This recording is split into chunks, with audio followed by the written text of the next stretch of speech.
qu'ils ne comprennent, qu'ils ne comprennent de leur cœur, qu'ils ne se convertissent et que je ne les guérisse. Qu'est-ce que ça veut dire, bien-aimé? Ça veut dire que la parole que tu entends, ce n'est pas la parole qui agit, mais c'est l'acte que tu vas poser en entendant la parole. C'est la décision que tu vas prendre, la résolution que tu vas prendre, et après avoir entendu la parole, c'est là que le Seigneur vient te guérir, c'est là que le Seigneur vient agir dans ta vie. Parce que tu écoutes la parole, tu es marqué, dans ton cœur tu prends une résolution, tu prends la décision de changer, là ça touche le Seigneur, et il agit dans ta vie. C'est là qu'il apporte la bénédiction, c'est là qu'il te guérit. Amen. Donc prions encore, prions bien-aimés. Prions ensemble, demande au Seigneur d'ouvrir tes oreilles, d'ouvrir, d'être attentif sur ce qu'il va te dire ce matin. D'écouter attentivement, d'ouvrir les yeux, qu'il ouvre les yeux de ton cœur, qu'il ouvre les oreilles de ton cœur, que tu ne regardes pas avec tes yeux physiques, pour te fier aux apparences, mais regarde avec tes yeux spirituels. Entends quelque chose ce matin.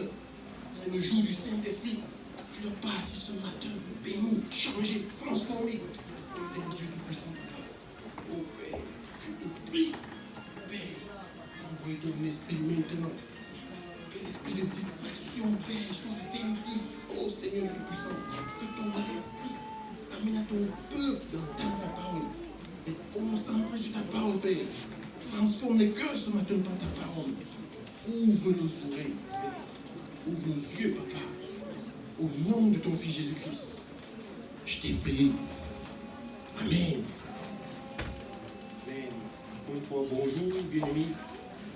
Je ne cesserai de rendre vraiment gloire au Seigneur pour la vie du pasteur, le pasteur Narcisse, qui bénit sa famille, qui bénit cette œuvre, qui va grandir, qui va aller là où le Seigneur a prévu que cette œuvre aille.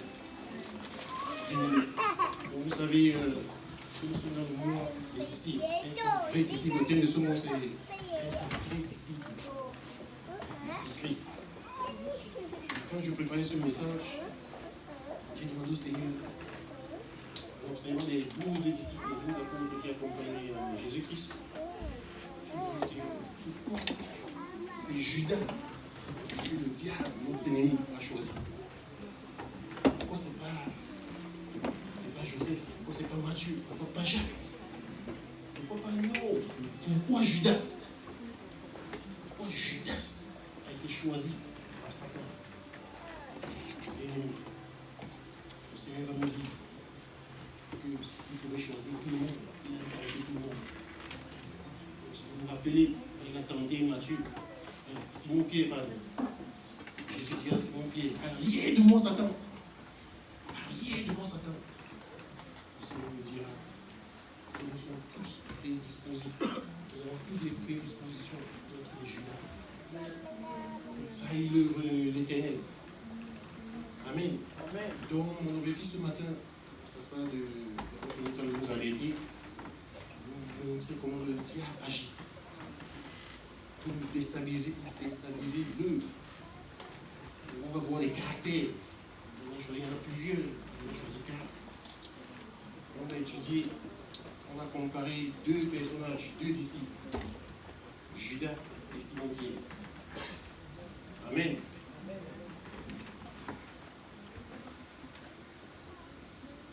Donc, le texte de base, ça sera dans Jean 13. Je vous invite à ouvrir vos Bibles. Dans Jean 13, on va lire à partir du verset 1 au verset 27.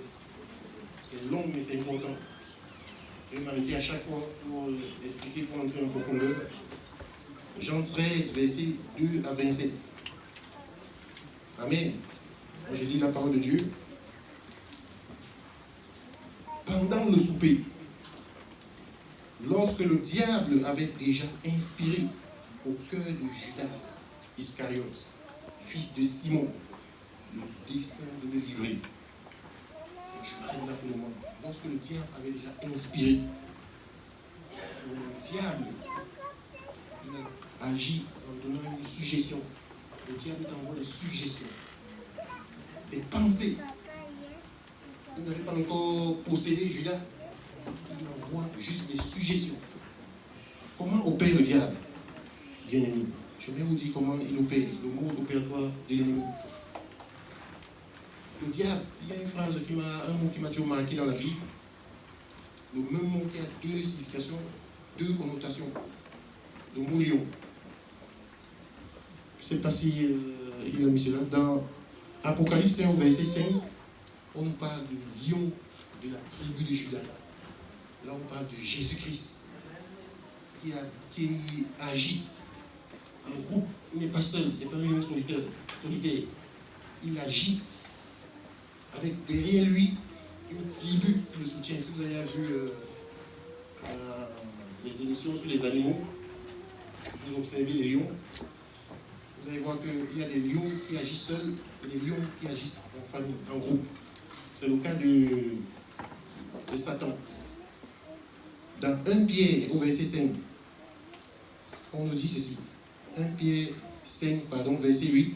Soyez sobres. Veillez, votre adversaire, le diable, rôde comme un lion, rugissant, cherchant qui il va dévorer. Verset 9. Résistez-lui avec une foi ferme, sachant que les mêmes souffrances sont imposées à vos frères dans le monde. On parle de lion, mais là il s'agit d'un lion rugissant, un lion solitaire, un lion qui rôde, qui cherche sa proie. Donc, comme je parlais tantôt dans les émissions sur les animaux, vous allez voir que le lion qui est seul, quand il veut s'attaquer à un groupe d'animaux, il va attendre qu'il y ait un animal qui est seul. Il va s'attaquer au plus faible. Amen.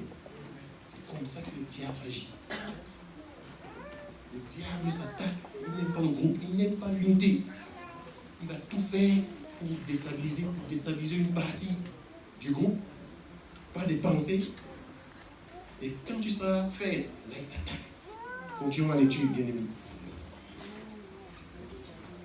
Donc, Jean 13, verset 2, je passe au verset 3. Jésus qui savait que le Père avait remis toutes choses entre ses mains, qu'il était venu de Dieu et qu'il s'en allait à Dieu. Verset 4, se leva de table, ôta ses vêtements et prit un linge dont il se ceignit. Verset 5. Ensuite, il versa de l'eau dans un bassin et il se mit à laver les pieds des disciples et à les essuyer avec le linge dont il s'était seul.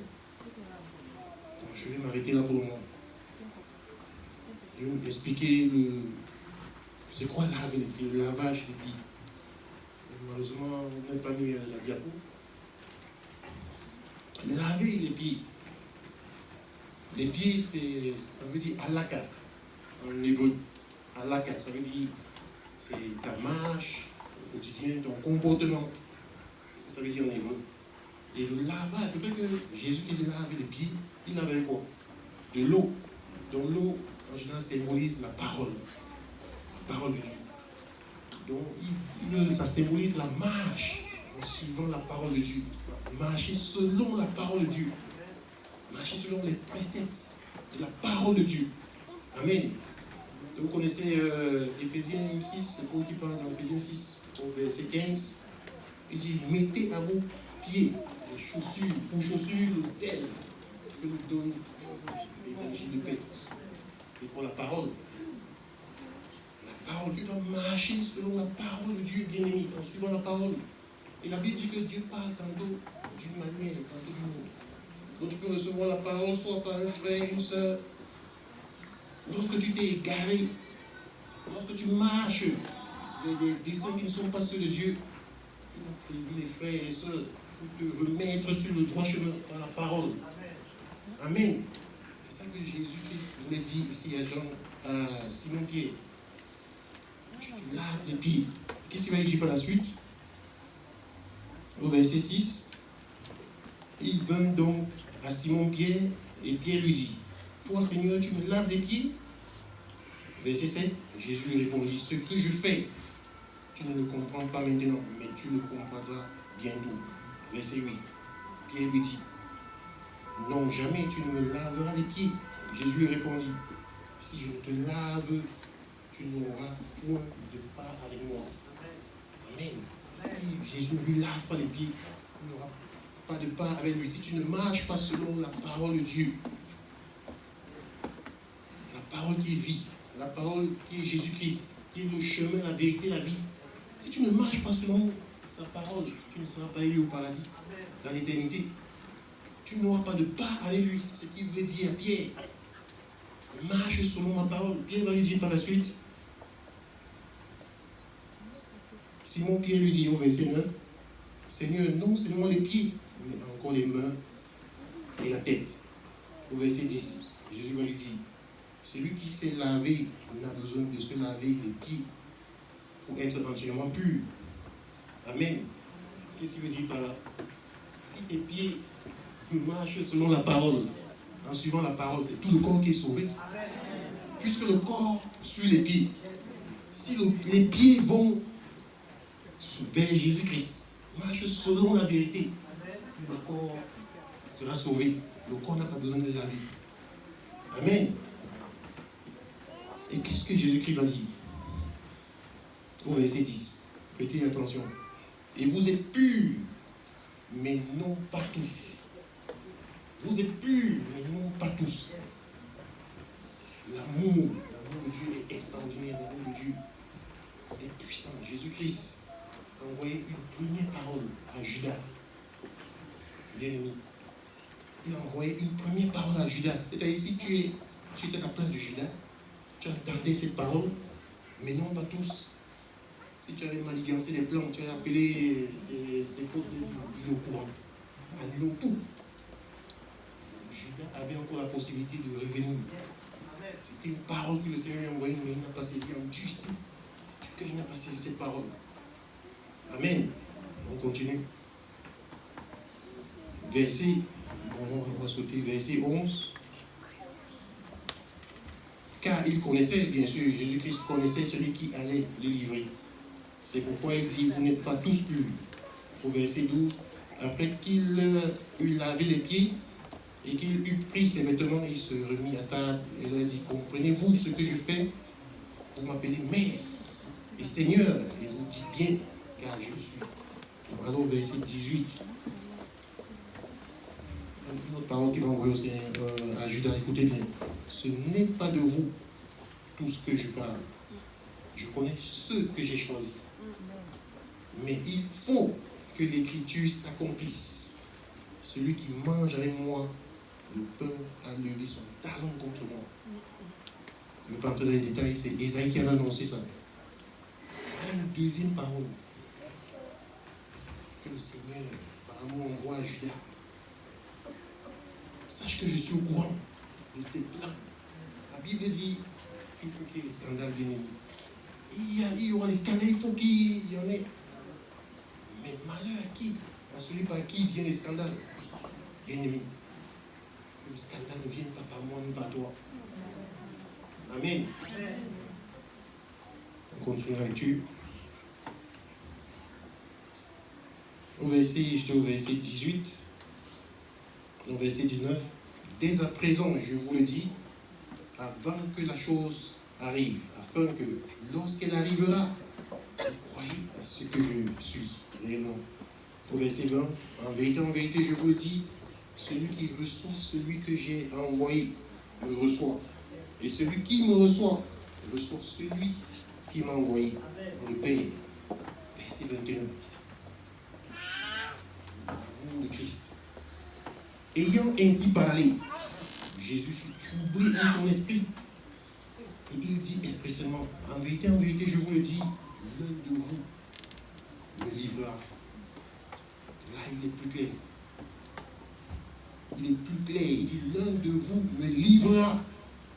Allons, verset 22.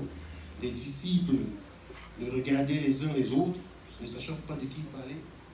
Judas parmi les disciples, il sait de quoi on parle.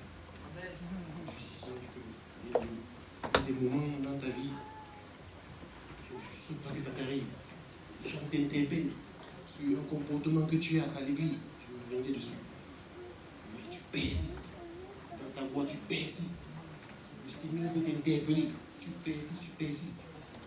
Le Seigneur veut que tu reviennes sur le droit chemin. Mais tu persistes sur ta voie. Amen.